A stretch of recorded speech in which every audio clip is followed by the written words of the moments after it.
My name is Chris and I started Derw Coffee last year. We are Wales's first cold brew coffee producer.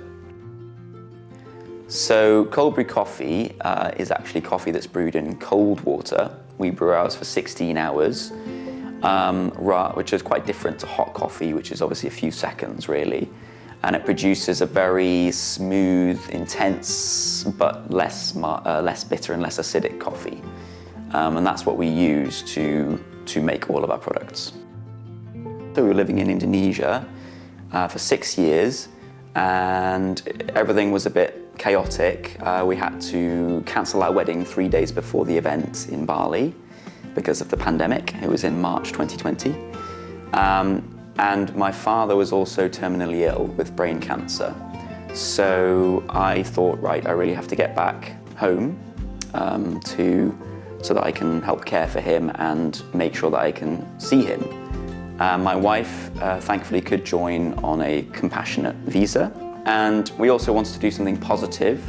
So we wanted to start a business together. We wanted something which would be connecting our two cultures, Indonesia and the UK, and also doing something which my father would be proud of. Yeah, Derw means oak tree, and that was his favorite tree, so it was kind of a tribute to him.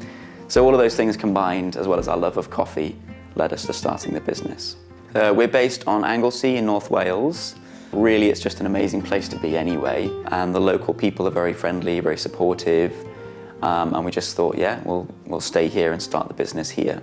So the way that we produce the coffee is that we brew the coffee for 16 hours in cold water overnight, and we end up with this very strong but very smooth, less bitter, less acidic coffee. We then use that to make the blends, what we call the blends, as the ready-to-drink drinks, which have influences from barley. So there's a turmeric, there's a ginger, a cinnamon, and we also sell the pure cold brew coffee base, which people can make their own drinks with. And just recently we launched our liqueur as well. Well, we've got a strange mix of cultural influences, like an eclectic mix, because I have an Austrian mother, English father, grew up in Wales, my wife is from Indonesia. So we've got all these things working together.